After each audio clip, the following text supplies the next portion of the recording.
Hi, everybody. Welcome to English Digest. I'm Stephanie. And I'm Tom. Hey, it's day 2 of our literature unit, and we didn't finish the plot of The Wonderful Wizard of Oz, our novel that we've chosen to study for the next 3 programs. At least we've got 2 ahead of us. We finished the first one. When we left you, we had just arrived with our characters into the Emerald City. They'd met the wizard. He said he would help them, but they had to do something for him first. What was that, Tom? Well, he asked them to kill the Wicked Witch of the West. Okay, so that's kind of a violent request there. You know, if you guys want courage and a heart and stuff like that, you know, it's not free. You know, you've got to do something. So, yeah, I need this favor. This Wicked Witch of the West has been bothering me for a long time. She's been a thorn in my side. I think he was and afraid I really of need her. to get rid of her. So, yeah, you could do this for me, and then I will grant you what you ask for. I know when I first saw the movie, I was a little girl, and I remember thinking, I don't really like the wizard guy. I don't trust him. You know how kids have those feelings? I don't know if I trust him. But the witches were worse. The wicked witches seemed very, very mean. And they had those long, scary fingernails, and they had that awful laugh. So I was okay with getting rid of them. But I didn't quite trust the wizard, and now I know why. Yeah, I think they did that on purpose, though. In the movie, of course, they make him out to be a really kind of mean, evil sort of person. Yeah. They were kind of expecting a really nice guy, you know, maybe like the Buddha or something. Sure. If we arrive there, this guy's going to be really nice, but he turns out to be kind of mean. Yes. But our summary hasn't really gotten that far. Our summary does involve basically Dorothy and her dog getting swept away by a tornado. They land in the land of Oz, and she's supposed to go to Emerald City to get back to Kansas, and then she meets these other people along the way: Scarecrow, the Tin Woodman, and the Cowardly Lion. That's right. They're not finished with their adventure together. They're off to see if they can do as the wizard asked them, which is to kill the Wicked Witch of the West. So let's get started. We're going to read through day 2, and then we'll be back. The Wicked Witch of the West sends bees and wolves to kill Dorothy and her friends, but the plan fails. The witch then uses a magic golden cap to command winged monkeys to capture them. She confines Dorothy at her castle and tries to take her shoes. Furious, Dorothy tosses a bucket full of water on the witch. What she doesn't realize is that water is the witch's weakness, and it makes her melt. After the witch is dead, Dorothy uses the magic cap to command the winged monkeys to fly her and her friends back to the Emerald City. When they return, however, it is revealed that the wizard is just a circus performer, not a genuine wizard. He awards Dorothy's friends gifts that represent a brain, a heart, and courage, although they've had those qualities all along. The wizard says he will help Dorothy by taking her home in a hot air balloon. However, just when they're about to lift off, Toto jumps out, and Dorothy chases after him. The balloon flies away without them. Dorothy calls upon the winged monkeys to fly her to Kansas, but they can't. An Emerald City soldier advises Dorothy to ask Glinda, the Good Witch of the South, for help. Glinda tells Dorothy her silver shoes possess magic that can bring her home. If she'd known about their power at the start of her journey, she could have gone home already. However, then she wouldn't have met her friends and helped them obtain their wishes. She bids goodbye to her friends, clicks her heels together 3 times, and says, "Take me home to Aunt Em." Suddenly, she and Toto are safe at home in Kansas with their family. Okay, let's discuss the contents of today's lesson, The Wonderful Wizard of Oz. It's a classic American fairy tale. So let's continue with our summary of the plot. Remember, they're supposed to go out and kill the Wicked Witch of the West. But I guess she's not going to go down without a fight here. So the Wicked Witch of the West sends bees and wolves to kill Dorothy and her friends, but the plan fails. I think she also sent some crows after them as well. But yeah, she does not want them to come and kill her, so she fights them back. She sends bees with some nasty stings there, and wolves. The wolves might try to, attack them and bite them and kill them. Rip them apart. Exactly, but the plan fails. They manage to fight them off, and then the witch uses a magic golden cap to command winged monkeys to capture them. I think this golden cap is similar to Aladdin's lamp because it will grant you 3 wishes. So she uses this golden cap to command these winged monkeys to capture them. And the winged monkeys, of course, are in the film, but I don't remember seeing a golden cap in the movie. But yeah, the winged monkeys was quite an interesting special effect for 1939. When I saw this movie as a kid, I really thought those monkeys were flying. It looked pretty good, really. Compared to what we have nowadays, they really had no technology back then. So it was pretty clever, I must say. Now, if someone commands somebody else to do something, it sounds like they're being given an order. For example, if you're in the military, your leader will command you to obey. So she commands the winged monkeys. And I think, if I recall from the book, the winged monkeys, they're not bad or good. They have to obey whoever has the golden cap. So if an evil person like the Wicked Witch has the cap, then they must obey whatever that command has to be, or whatever the command is. We probably don't use command as kids. I guess if you're playing with friends, you could go, I command you to stop. Or you could just say, stop, go. There's a game we play that's stop and go with red light, green light. Right. And when you issue those orders, or you say those orders, it's like you're commanding someone. Stop. The police can command you to pull over. You don't have a choice. You must do it. So command is pretty strong. But that golden cap allows anyone who has it to tell the winged monkeys what they want them to do. Okay, so she commands the winged monkeys, or she orders them to capture Dorothy and her friends. And then they do manage to capture them. They catch them. And then she confines Dorothy at her castle and tries to take her shoes. So she confines Dorothy. Here we've got the verb to confine, which means to keep somebody a prisoner. You could also say she imprisons them.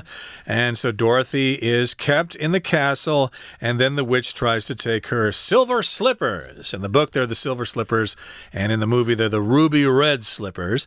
And furious, Dorothy tosses a bucket full of water on the witch. So Dorothy is furious here. She's really mad. Throughout the book, Dorothy is just a sweet little girl from Kansas, but suddenly she gets really, really angry. So yeah, you can be mad, but then you can be really furious. You're really, really angry. Maybe, for example, if your company gets a bad sales report and then the boss calls a meeting and he starts screaming at all of you, why do I pay you guys to do this stuff? The boss will be furious. Yeah, there's a famous scene in this movie when the Wicked Witch of the West has the water thrown on her. She says, I'm melting. And she kind of disappears, and her big black hat is left on the floor. I remember that part. So, yeah, it's a way to kill someone without really having to touch them. So Dorothy was mad, though. She was trying to take her shoes. We use slippers in fairy tales, I've noticed.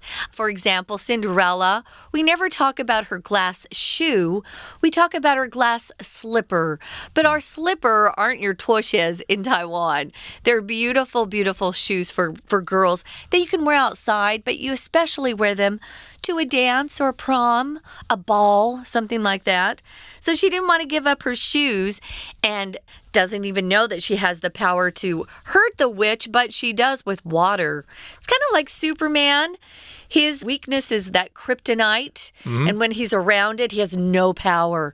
Well, with the Wicked Witch of the West, water was something that she had to avoid. It was her weakness, and it actually killed her. Yeah, and of course, in the movie, it happens slightly a different way. Yes, Dorothy does throw water on the witch, but it was for a different reason. But I'm not going to tell you that because that means you won't go see the movie yourself. So I don't want to be a spoiler here. Right. So in any case, Dorothy tosses a bucket full of water on the witch, and that kills her. And as it says here, what she doesn't know or what she doesn't realize is that the water is the witch's weakness, and that makes her melt. And after the witch is dead, Dorothy uses the magic cap to command the winged monkeys to fly her and her friends back to the Emerald City. So yes, Dorothy now has the magical cap, or the magic cap. It's golden, and she puts it on, I guess, and now she has 3 wishes. So she tells those winged monkeys, hey, now it's my turn to make some wishes. Fly us and my friends back to the Emerald City. So the wizard in Emerald City will grant our wishes, and we'll be done with this nonsense. That's right.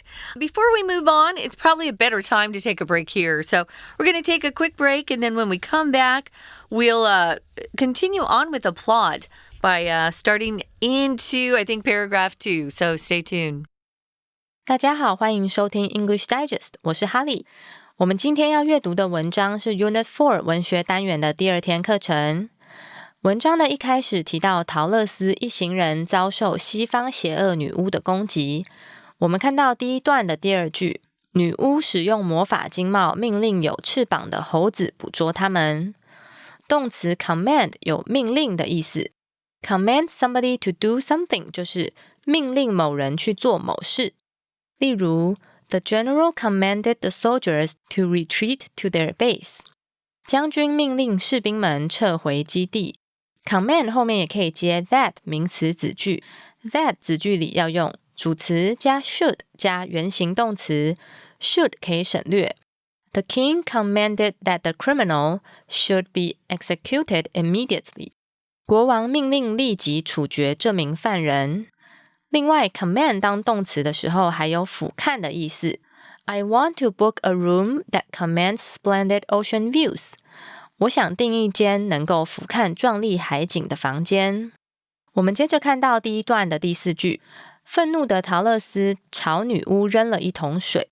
本句以形容词 furious 开头，就是分词构句的简化。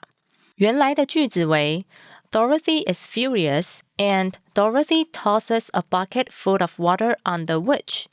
连接词 and 前后2句的主词都是 Dorothy， 省略第1句的 Dorothy， 然后再将 be 动词 is 改为 being。being 后面接形容词，所以又可以省略 being， 只剩下形容词 furious。最后再将连接词 and 省略。We're going to take a quick break. Stay tuned. We'll be right back.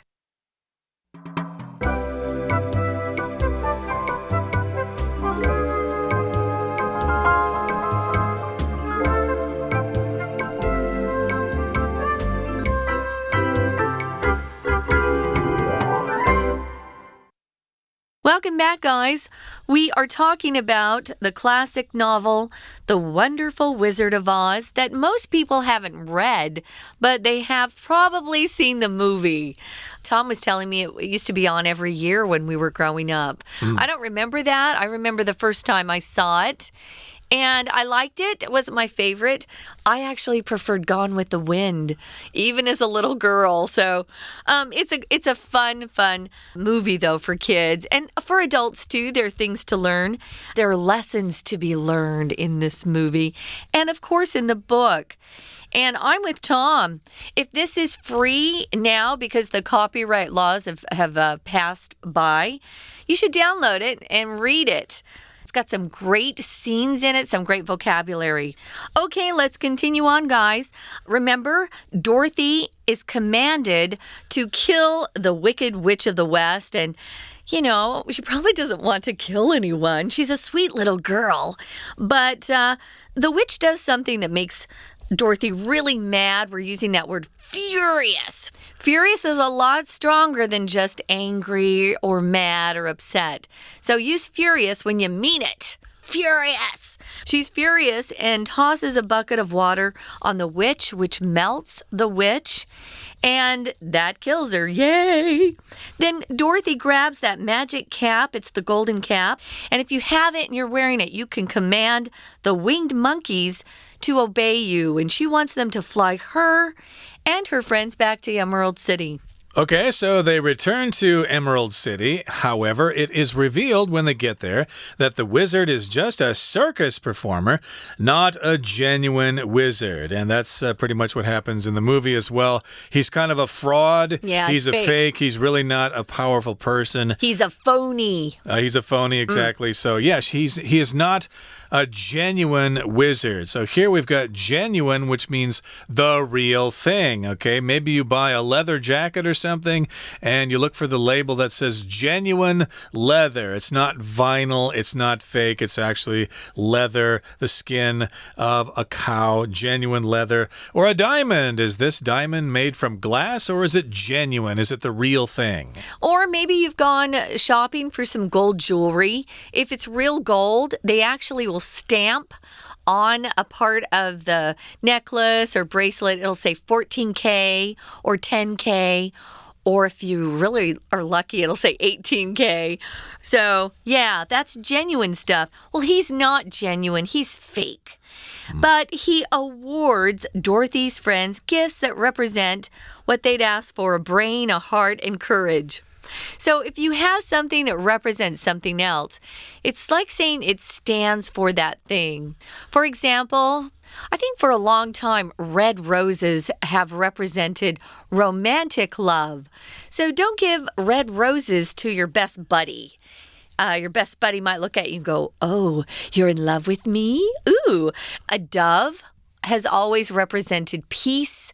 There are things that represent other things. So he gives Dorothy's friends things that actually represent what they wanted.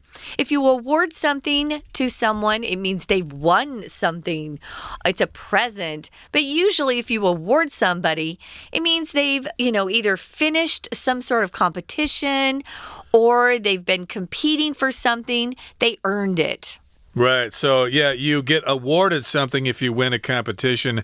A reward, or to be rewarded with something, usually involves money, okay? Hey, I've lost my cat. I'm offering a reward, or I will reward you with some money if you return my cat. So here, they're getting some kind of prize here, I guess. They're being awarded with gifts that represent what they want: a brain, a heart, and courage, although they've had those qualities all along. So that, I guess, is a lesson in the book. Sometimes we think we don't have something, but in actual fact, it's been there all along. Yeah, you just need to be put into a situation that tests you, that makes you use everything you have inside you. Sometimes people don't know they've got some sort of hero inside them until they're put into a situation where they act like a hero. So, yeah, it's kind of a nice lesson that they really had those qualities all along.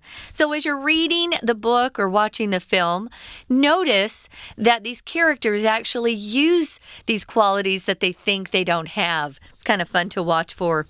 Now, the wizard says he will help Dorothy. He's going to take her home in kind of a fun way to go home. A hot air balloon. Could be dangerous, but it looks like it's a lot of fun. And, I thought at that point, oh, he sounds like a good guy here. Okay, I like the wizard right now. But as they get ready to lift off, takeoff would be used for an airplane or a helicopter. Lift off is sort of the idea that you go straight up. So a rocket that is going into outer space, they'll often count down to the launch and they'll say, "We have liftoff." So we use it to talk about going straight up. That hot air balloon can go straight up and then the wind will take it in a direction. But the dog does not want to cooperate. Toto, as little dogs do, is being naughty. And he jumps out of that little basket that they stand in for the hot air balloon runs away and Dorothy has to go get him. So she misses the hot air balloon trip. Yeah, Toto, I guess, sees another dog or something like that. So Toto jumps out and starts chasing after that other dog, and Dorothy chases after Toto. And, of course, the wizard is not able to bring the balloon back down to Earth, so the balloon flies away without them, and Dorothy calls upon the winged monkeys to fly her to Kansas, but they can't. They're not able to do that. An Emerald City soldier advises Dorothy to ask Glinda, the good witch of the South, for help. So now we've got Glinda coming in, and this is very similar to what happens in the movie. Now, Glinda tells Dorothy her silver shoes possess magic that can bring her home. Again, in the book, it's silver shoes. In the movie, it's ruby slippers. But the silver shoes possess magic. They have some kind of magic, and the magic in those shoes can bring her home. If she'd known about their power at the start of her journey, she could have gone home already. She could have gone home at the very beginning of her trip in the land of Oz. Yeah, but think of all of the experience she would have missed. And she made some really great friends. And I think that's what comes to her mind as well. It says here, however, then she wouldn't have met her friends and helped them obtain their wishes. So they went on a really difficult journey together, and they didn't know each other at first. Remember, they were just acquaintances. But after going through all of these difficult trials and situations that really made them stronger and I think more loving and kind and thoughtful. They were helping other people instead of just being selfish. I think they all finished the journey having grown a lot in their characters. So she wouldn't have met them, they wouldn't have had their wishes, and they all had some good memories at the end of all this. So she bids goodbye to her friends, clicks her heels together 3 times and says, "Take me home to Aunt Em." Again, this is a line from the book, but the movie has a very different line that's become very famous. There are some really famous lines from the movie that I think most Americans can quote just because we grew up with it and people use some of these lines, sometimes as jokes, you know. I think she says, "There's no place like home. There's no place like home. There's no place like home." And she kind of circles around. Is that what happens, Tom? You've seen the movie more recently than me. Yeah, that's what she says. She says there's no place like home. That's what Glinda tells her to say. But in the book, she says, "Take me home to Aunt Em." Yeah, that's not as nice to say in the movie. Of course, it's a movie. We got to be really magical. So yeah, there's no place like home. Yeah, we need some kind of tear-jerking sort of phrase like that to use in the movie. It's a great phrase. We still use it. It's a phrase that you can use when, you've been on a long trip, or maybe you studied abroad for a year and you come back home and everything's great. It's comfortable. Your mom's making your favorite food. You don't have to worry about speaking another language. You can speak your own language. There's no place like home. That's one line. There are other lines from the movie that you mentioned. Oh, it's a twister. And then I think I'm melting. That's one. And then Dorothy says to the dog, "I have a feeling we're not in Kansas anymore. Toto." Yeah. Or something like that. Yeah, so these are lines from the movie that you hear people saying all the time. Even now, how long is that movie? Or how old is that movie? Maybe 70 years or something like that. Can maybe you believe longer. that? It's crazy. But in any case, again, she bids goodbye to her friends as she clicks her heels together, wearing the silver shoes, and suddenly she and Toto are safe at home in Kansas with their family. Cool. Okay, that brings us to the end of our lesson for today. It's time now to listen to our Chinese teacher. 文章的第2段叙述陶乐斯一行人总算找到了巫师。我们看到这一段的第1句，然而当他们返回时，发现巫师只是一位马戏团表演者，并不是真正的巫师。本句的 it 为虚主词，代替后面的 that 名词子句，表示一件事，而这件事是被揭露出来，所以用被动。类似的句型还有 it is said that 或是 it is believed, it is reported, it is rumored that 加主词加动词。It is reported that the earthquake claimed 5 lives. 据报道，这场地震夺走了5条人命。另外，本句的 genuine 意思是真的，像 genuine leather 就是真皮的意思。genuine 也可以指真诚的。Lisa is a genuine person, and that's why everybody trusts her. 丽莎是个真诚的人，这就是为什么每个人都信任她。我们接着看到第二段的倒数第二句，陶乐斯请求有翅膀的猴子带他飞往堪萨斯州，但他们不行。片语 call upon 或 call on 是要求的意思，而 call on 也有短暂拜访、探望的意思。When we're traveling in Taipei, we will call on our friends if we have time. 当我们在台北旅游的时候，如果我们有时间的话，会拜访我们的朋友。和 call 相关的常见片语还有 call off 取消的意思，相当于 cancel C-A-N-C-E-L。 Many concerts were called off because of COVID-19。 许多演唱会因为新冠肺炎而取消。 Call for 有公开呼吁、需要的意思。Over 2/3 of the citizens of the city called for the resignation of the mayor。 该市有超过2/3的市民呼吁市长辞职。文章的最后一段提到陶乐斯总算找到回家的方法了。我们看到这一段的第二句 If she had known about their power at the start of her journey, she could have gone home already。 本句说明，如果陶乐斯在旅途开始时就知道淫邪的力量，那么她可能已经回家了。但事实上，陶乐斯并不知道，这就是与过去事实相反的假设语气用法。要表示与过去事实相反时，句型是 if 加主词加 had 加 VPP 逗号，主词加过去助动词，像是 would, could, should, might， 再加 have 再加 VPP。 If Jack had studied harder for the test, he could have passed it。如果杰克之前有为考试更用功读书的话，他就能够通过考试。这代表杰克之前并没有为考试更用功读书，因此他也就没有通过考试。这个句型也可以变化成倒装句型，将前半句的 if 省略，再将 had 移到句首。所以本句又可以改成 Had Jack studied harder for the test, he could have passed it。以上就是今天的课程，谢谢大家收听。That's it for day 2, guys. We're going to talk about the author in our next program and maybe some of the themes as well. We hope you'll join us then. For English Digest, I'm Stephanie. And I'm Tom. Goodbye. Bye.